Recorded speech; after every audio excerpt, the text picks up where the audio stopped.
Good day, everybody. Welcome back to the channel. So, today I'd like to give you my little review of Death Stranding. I did my first impressions of it a little while ago, probably about 2 weeks or so. I've since beaten the game, spent about 40 hours with it or so, and wanted to try my hand at, like, an actual review. Now, as with all of my stuff, it's not going to be scripted, as, well, personally, I just don't like writing scripts. And secondly, I believe this gives it a bit more of like a genuine sort of feel to the review. I do kind of structure it, so I've got like a Google Doc I've got here with a few bullet points and all written down, just about my general feelings and thoughts on the game. But I'm gonna just basically use them as a guideline so I don't, start jumping all over the place, which might happen anyway. Who knows? Yeah. So hopefully enjoy my little review of the game, and yeah, I might do more of these. So let's hop into the premise a little bit, just for those who don't know. So you play in this game as Sam Porter Bridges, who is a porter who works for the company Bridges, another Kojima classic. You'll be delivering cargo throughout the whole game, connecting America one location at a time, and on the way meeting like new characters, uncovering secrets about the world, and sort of like the meaning of the namesake, the Death Stranding itself. So that's kind of like your little premise of the game there. Before I jump into the game proper, I'd also like to discuss the settings of the game, because I believe this is a part of game reviews that's kind of fallen by the wayside, doesn't really get talked about enough, because there can be some settings in games that if they're missing, like you might not be interested in playing, or it might become harder for you to enjoy, or I feel like it's the sort of thing that's important to discuss. So with that being said, there weren't a ton of things missing, but what was missing, one of them was very peculiar, and one of them's kind of like a okay to be expected kind of thing. Very interesting. But other than that, like the video settings and all that, it's all what you'd expect. One of them was that you cannot rebind controller buttons. Now, it's not a major issue, as I didn't feel like I actually needed to change any of them, but this is kind of like an accessibility thing. There may be someone with a disability who has like one of those funky custom controllers, or that one that I know Xbox does that looks like the white rectangle with like the black circle on the top of it and stuff. Someone might need to play with one of those, and they might need to rebind a button to be able to play it, and they can't do that. So that would just be something that I would like to see added. As well as, this is the weird one, this is the strange omission from the settings menu. There is only one audio slider for the whole game, and it's just the master volume. So if you want to adjust sound effects such as the gunshots, if you want to change the ambient sound, if you want to change the music, if you want to change the voice acting audio, can't do it. It is one mix. You can adjust the volume of that mix, and that is it. Now, again, I didn't find that there was ever a need to do that for me personally, but always having the option is better than not having the option in this regard, so that's that. Now, that's sort of the settings, and I also like to discuss the difficulty options and what difficulty I played on. So you've got 5 difficulties. You've got very easy to very hard. I played on hard. Now, what these difficulties actually affect is mostly stuff like if there's any kind of meter in the game, so like stamina meter, health meter, durability meter, all that kind of stuff. Generally, the difficulties will affect those. So Sam takes more damage, gets knocked out easier, stamina goes down faster. BB, Lou, the little baby in the tank. Also, the happiness drains faster. Your cargo containers take more damage. That sort of stuff. The timefall rain degradates your stuff faster. That kind of thing. So I didn't find the difficulty settings to be too impactful. Playing on hard felt fine. I did up it to very hard at one point. Didn't notice too much of a difference, so just kind of kept it on hard throughout the whole thing, just because that's what I was already used to. But yeah, that's it about the difficulties. We'll speak a little bit more about the actual difficulty of the game itself, because these difficulties, they affect things, but the actual gameplay design is the real meat and potatoes of the difficulty, and we'll discuss that later. So, technical state. The game ran pretty much flawlessly for me. High consistent FPS and no dips. Just for context, I am running on a 4090 and a 7800X 3D, so it is to be expected that my games run well. So take this as a works for me stamp on it. But the Decima engine seems to be an incredibly well-optimized engine, and the game itself is incredibly well-optimized. So I would expect if you were to play this on most rigs, as long as you meet the minimum requirements, and even then, probably going a little bit below, you could probably still run this game absolutely fine. It reminds me a lot of the Fox engine, the one that Kojima recently or previously worked on when he was with Konami on like the Metal Gear games and stuff. Looks really, really good, punches well above its weight in terms of visuals, and runs really well. And this reminds me of that. Now, that is to say, there aren't no issues with the technical state. I did, on very, very rare occasions, I think this literally only happened twice, but I can't explain why it happened. And that was, during certain cutscenes, it felt like the frame rate would just cap at like 45 instead of 60. I don't know what was causing that. I don't know if it was something on my PC, but I tend to not have anything else running when I'm playing a game, especially because I was streaming this and I use a 2 PC stream setup, so it's not like OBS was doing this or anything like that. So, very strange. Don't know what happened there. Could have just been a one-off, might have just gotten unlucky, may never happen to you, etc. And also no crashes. Did not crash a single time. Like I said, 40 hours, no crashes. I'll take that every day of the week. So, let's move on to the visuals. The game looks incredibly good. The game looks really, really good. It was punching well above its weight whenever it came out at the time, and it still looks really, really good. But that is sort of to be expected from Kojima's work. He tends to put out incredibly good-looking games, not just graphically, but also just the whole visual image. The actual art design, all that stuff, and that still holds up really well. There's some absolutely great vistas, some great pieces of art that you're going to be seeing throughout this game. Really, really cool. That is to be said. It does not hold up one-to-one when looked under the microscope of, say, a modern game that would come out today, but it's like 99%. The only thing I noticed was when you would get really up close into character model details, so like the little like decorations on like their outfit, or sort of aspects of the character model that you're not really supposed to be looking at too in depth all the time, but the cutscenes let you see these areas, so I noticed them. But it would be stuff like, like a little charm sitting on a character's like outfit or something. You could really see just all the little polygons it was made of. It wasn't quite like smooth and stuff like that. Character's hand. You could really see the individual lines of the polygons and stuff like that. But this is nitpicking beyond nitpicking. 99% of people are not going to care about this. I did not care about this. It's just something I noticed, and we're in the visual section, so I'm telling you that I noticed it. Pretty much that's it. Now, the facial models all look absolutely incredible. Like, they put stuff that does come out today to shame, pretty much, still. Although, games nowadays are getting up there. But Kojima, as we know, especially from Death Stranding 2's marketing and stuff, this is a man obsessed with pushing the boundaries of like facial capture and body capture and stuff. So that is to absolutely be expected. Looks really, really good.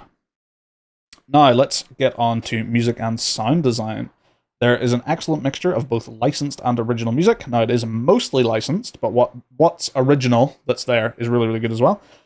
Mostly by the band Low Roar. You'll mostly be hearing this whenever you set out on a big mission and you, say, cross a ridge and you see a big vista before you, and as you just start making your way down it on foot or on your vehicle or whatever, music kicks in, really sets the tone, really sets the mood, really, really good. The band that I'm going to say that Kojima picked, obviously people as part of the development team, he did not make this game himself, but given how he is with like movies and other media and stuff like that, I'd be if someone told me that he single-handedly picked out all these songs for these moments, I would believe it. But he certainly, at least from past Metal Gears and stuff like that as well, him and his team are very good at selecting what music for certain moments. And that is no different here. The music is absolutely excellent. Now, beyond the music, the voice acting, all incredible, as you might imagine. We've got some actual like actors and actresses in here. Some quite large ones, like Mads Mikkelsen, for example. He is a particular standout. Every scene he is in, he absolutely steals it. However, most of his scenes, he is talking to himself, or he's the only one talking in the scene, so it feels like a weird thing to say. But his ones are the ones I remember the most. Really, really fantastic. Really love the direction on his stuff. Even when he is just saying the most batshit insane thing you've ever heard, with or without context, it's still just the way he delivers it is so good. General sound effects are also really good as well. Nothing really stands out here as being like too exceptional, but everything is good. Everything is either good or very good, you know? So gun sounds all meaty and impactful. Your audio deck, the way it like warns you of BTs and stuff, all that's really good for like building tension. It's a good sound. Ambient sound from like the environment around you as you're walking through it is just really good. The wind, all that sort of stuff. You know, it's all good stuff. There's no weak point there that I can remember anyway. Now let's get on to gameplay, and this is probably going to be the largest section here. So the most common gameplay element that you'll be partaking in will be the traversing of terrain as you constantly scan for optimal routes while balancing your cargo. And that's kind of where the game gets the walking simulator critique, I guess. I mean, it kind of is. It kind of is a walking simulator, in a way. But it's obviously so much more than that. We're talking about a Kojima game. Of course, there's more going on than what you're literally seeing on the surface. But that's not to say that this walking simulator gameplay is bad. It's really, really good. Honestly, it was one of my favorite parts of the game. It's the part that I knew going into the game I was going to be 50-50 on. And I was either going to land in the camp of really liking it, or I was going to land in the camp of really not liking it. And I really liked it. It kind of... You're constantly engaged just enough because you're aware of how you interact with your surroundings and your cargo. You're constantly worried about like falling and breaking that. But it's not tense enough that it's like a constant mental drain. And then you've also got like the environment around you, which is really like scenic and peaceful most of the time. We're talking about, you know, the typical gameplay situation here. So it creates this really nice mixture of mental engagement along with relaxation that I was a big fan of. Really enjoyed this.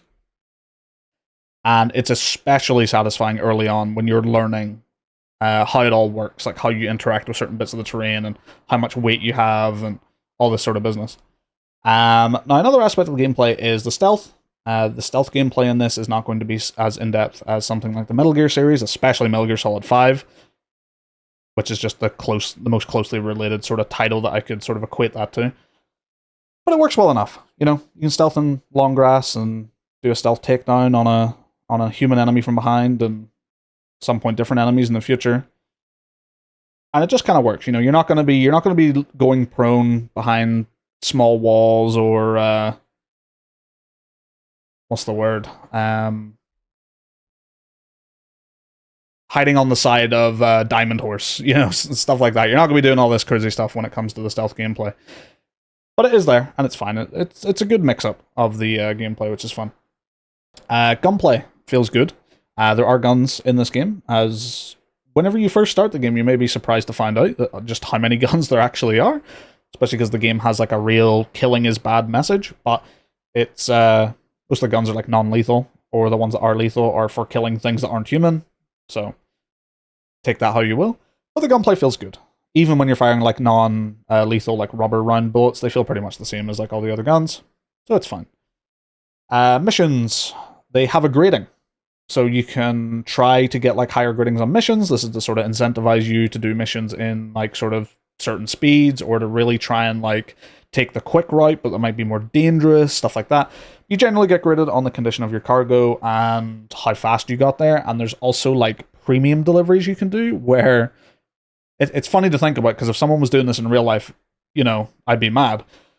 But this is when you can put different constraints on yourself to deliver this cargo, you know, so you can be like, you have to take this route to get there, which is way more dangerous. Stuff like that. So it's just kind of funny to think about. But a lot of them are going to be stuff like, here's a time limit, or, you know, don't let the cargo get under this amount of damage, for that sort of stuff. So there's an extra little bit of challenge there, should you want it. And there's also that grading system, so if you get like a lower grade, you can go back and be like, hey, I want to do this job better. So some people are going to really like grading systems, some people really don't like grading systems. I personally am completely like neutral on them. I do not care for getting certain gradings unless there is a really good reward for doing so. And in this game, it's likes. And likes are kind of a bit of a joke. Like, that's kind of how they're played off, so I don't really feel too worried about getting them. One of the other things that, or sorry, this is actually one of the main parts of the gameplay is actually building structures, and not only for yourself. However, if you're playing in single player, these are for yourself. But if you're playing multiplayer, which you will be by default unless you actively, disconnect yourself from the internet, when you build these things, they can appear in other people's games, and then other people can use them, give you likes. Likes are also used to, you can level up with them and get some small buffs and benefits. So there is a reason to do this sort of thing, as well as just helping out the next player. When you get those likes come in, you're like, hey, someone used my bridge that I built, for example. But this is all using the game's chiral network, so imagine it kind of like the internet. Not imagine the internet, but it's kind of like an eldritch being, as well as the internet. It's kind of weird. Well, not eldritch being, eldritch concept, I guess, because it's not alive, but it's not the internet either. It's weird to explain. But essentially, you'll go through an area which won't be connected to the chiral network, because that's kind of your thing. That's what you're doing, connecting everywhere. And there will be no player stuff, because players can put down signs as well to be like, oh, there's BTs in this area, watch out. None of that will be there. So you're kind of going through, feels very solo, feels very alone. And then once you connect the area, it populates with all the buildings that people have made. Now, not literally all of them, or else you would literally not be able to move. There's an algorithm for determining what appears and what doesn't, and it seems like a pretty good algorithm. It doesn't get too flooded, but it's not too empty either. But it's a really cool system. I quite like it. Now, you're kind of incentivized to kind of help build stuff for other people. There's kind of joint projects that loads of players can kind of work towards. I would say that playing the game so late on into its life cycle has kind of neutered this system in a slight way. Not major way, in a slight way. And you can still very much engage with it should you want to, but it feels like at this point in the game there is less need to, because there are so many buildings all over the place that the algorithm is basically full every time it needs to pick something. So it never feels like there's a gap that I could really fill. The only thing it really felt like I could contribute to was building roads and stuff like that. But that sort of leads me on to vehicles. There are vehicles in the game, a bike and a truck, and there's also a hoverboard type thing that's really meant for carrying cargo, but you can skate on it. But it's more a bit of fun going down a big hill, quite funny. The bikes and trucks should have been harder to get. At some point, you gain the ability, very early on, by the way, you gain the ability to just fabricate bikes and then later trucks. So you can just make a bike anytime you want. And unless BTs are in the way, and even sometimes if there are BTs, if you're patient enough, you can get anywhere on a bike. Literally anywhere. And this kind of trivializes the traversal quite a bit. At least in terms of the difficulty. It's still really nice to drive along these places and see them and take in the sights, all this sort of stuff. It's still really nice to do that. But the difficulty kind of gets tuned down there quite a bit. And that's why I never felt the need... there's no need to finish this road, because this bike just lets me fly over all the terrain anyway. So just get a bike, it just seems more efficient. So that's kind of where I got to when it came to the whole building stuff.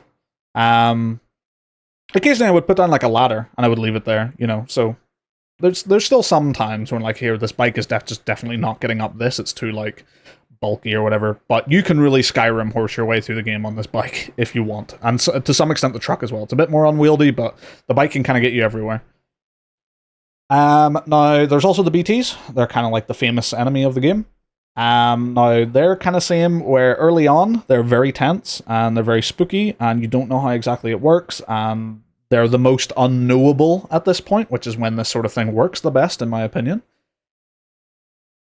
So they're quite fun, they're quite good, they really force you into a stealth scenario, they can force you off vehicles in certain times, so they're a good bit of challenge every now and again, but later on they kind of become a bit trivial. Now, there are boss fights in the game as well. Boss fights can happen anytime you encounter BTs, potentially, if you get caught. But there's also moments where boss fights happen during the story as well. These are visually incredible. These moments, these dynamic moments of boss fights, probably get more resources and development time than some other games, just making this work, making sure all the systems work with this idea, because you get caught by a BT during these sneaking portions, and you could potentially get sort of washed away by like this tar that appears, and then suddenly you're facing like a boss. And you can try to run, but it's quite annoying, quite difficult because you move very slow in the tar, or you can decide to fight it. The actual fight itself, with every single one of these that I did, is pretty trivial. Unfortunately, this leads me in to my biggest criticism with the game, and that is that the game is very easy. Even playing on very hard, whatever, crank up the difficulty, this game is very easy. Now, when you would get hit on these harder difficulties, it hurts, don't get me wrong. But actually getting hit is the part of the game that's like, it's very easy not to do it. A lot of the boss fights, as long as you're just moving, like, so if the boss is like directly in front of you and you're just moving like straight left or straight right, nothing they do can hit you. It's strange. It feels like a big oversight, to be honest, or maybe the difficulty was never the point in those fights. It's hard to say, but no single boss fight felt difficult really at all. Some of them felt tedious because they'll put you into situations where, say, you don't have a gun or you're in sort of an uphill battle here. But it's not hard. It's now just longer. For example, you know, one of the bosses toward the end of the game, one of the big like tar monster bosses, was visually one of the best parts of the game. Gameplay wise, one of the most boring. And yeah, it was a bit of a letdown in that regard. I wish the game was harder. Once you realize, and this applies to like most parts of the gameplay as well. Like once you figure out how easy it is to not actually fall over all the time. Like, you can just hold L2 and R2 in pretty much all scenarios, and you will never have to worry about the weight of your cargo, like, ever. Now, it might be a bit of an annoying thing to have to hold L2 and R2, but it's something you can just do at any time, and there's no penalty for doing it. The only thing you'd have to worry about then is, like, large drops, for example. Yeah, it's a weird one. And then sneaking past the BTs or sneaking past the mules, at some point you just get guns that can just deal with them. I literally walked into a mule camp with a non-lethal assault rifle and just they came at me one by one and I shot them. And it just made those situations just incredibly tedious. Because at that point I knew, like, yeah, I can just deal with this like so easily. But I kind of, you know, if I try to drive through, like, I might get hit and that's just not worth the risk. So let me just get off the bike and I'll just shoot them all and then off we go. And they repopulate these areas, so you might have to do that again and again and again. Same with the BTs. At some point, you will get an ability to stealth kill BTs, and this makes their encounters so trivial because you literally just crouch, hold forward. Anytime you get close enough to one that the Audiodeck scanner is like spinning really fast, you just hold R1 to hold your breath, and you walk up to it and hit square, and it's dead. And you just cut a line straight through them. Like, they are just not an issue anymore. So that was a bit unfortunate to see, but those parts aren't like major portions of the game. Most of the gameplay of the game is going to be you going from A to B, traversing over the terrain, and that part, as much as it becomes less like taxing on you to have to worry about if you're going to fall, the enjoyability of actually like going over these places never really goes away, or at least for me. So that's kind of where I am on the gameplay side of things. So let's talk a little bit about the story. The story at its core is about connection, but it's told in a very complex, sort of roundabout way. And I really enjoy simple stories told in complex ways. Everything, Everywhere, All at Once is one of my favorite movies of all time. And I thought that's what I was kind of going to get with this game. And it does in some ways, and it doesn't in other ways. So let's talk about, like, the dialogue specifically is a roller coaster. Flips between very well written, very compelling, like, these characters are talking and the words they're saying all sound really good and there's a lot of emotion behind them and I really like it. And then you will hear the most on-the-nose, ridiculous line you have ever heard in your entire goddamn life. And that could be enough for someone just to be like, I'm done. You know?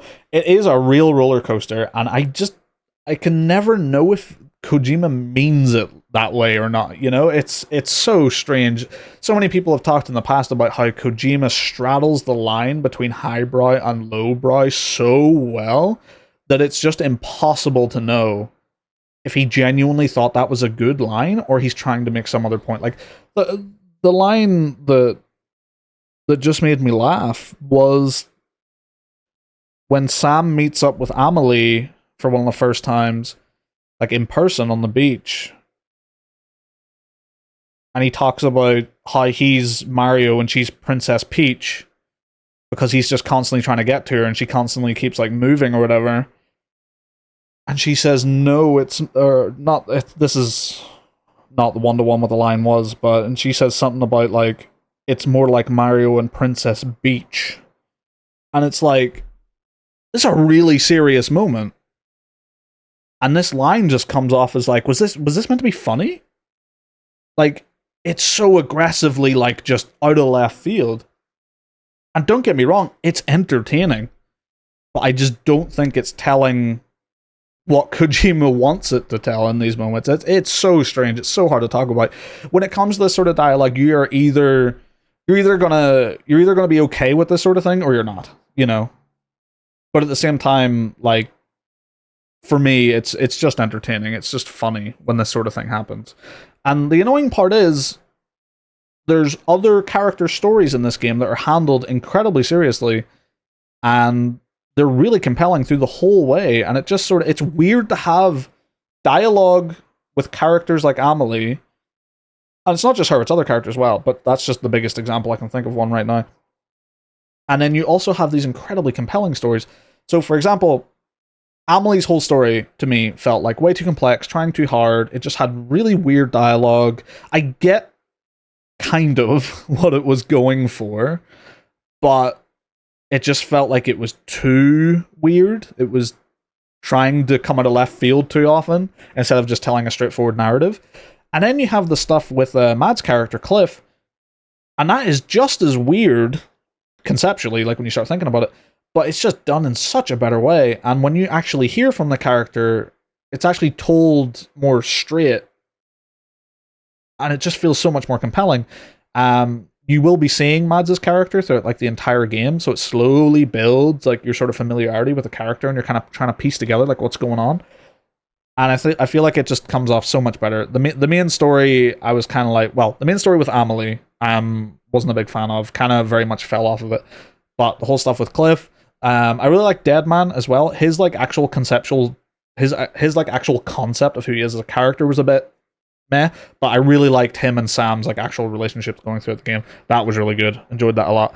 Characters like Hartman and Mama, they had interesting concepts, but I feel like they were just in and out too quickly to kind of really capitalize on their weird concepts. So that's just sort of how I feel on the story overall. So to sort of conclude, I enjoyed it quite a bit, but never really loved it. I feel like there was just some, I feel like if the difficulty was a big one, I feel like if the game was just more actively difficult throughout the entire game, I would have really loved it, because it just would have given a better context to the parts that I enjoyed, which were the traversal. When you got into that like moment of just pure like, I'm going to call it zen, I guess, when you're just chilling through a nice relaxing area, but you're also still scanning the terrain to make sure you're going the right way, and it's all just really, really good stuff. Has a lot of really cool standout individual moments, like some of the boss fights, some of the cutscenes are just incredibly impressive. Really enjoyed those a lot. Certain moments when you like crest a hill and you see like your destination you're going to, and the music kicks in just right, and it's a really good song, and you're having a great time. Those moments are what the game is all about. It's funny because those moments kind of give me goggles into seeing how people enjoy games like Euro Truck Simulator. Like I feel like I could bridge that gap now. See what I did there? Yeah, it's kind of funny in that way. And as much as I didn't like a bunch of the character stuff, it was at least entertaining. But not always in the way I imagined that it was kind of intended to be entertaining. But yeah, that's basically it. That's my review of Death Stranding. Main negative point was the game's a bit just too easy. The game's a bit too easy, and the story's just maybe a bit too all over the place for what it's trying to tell. But overall, I had a good time.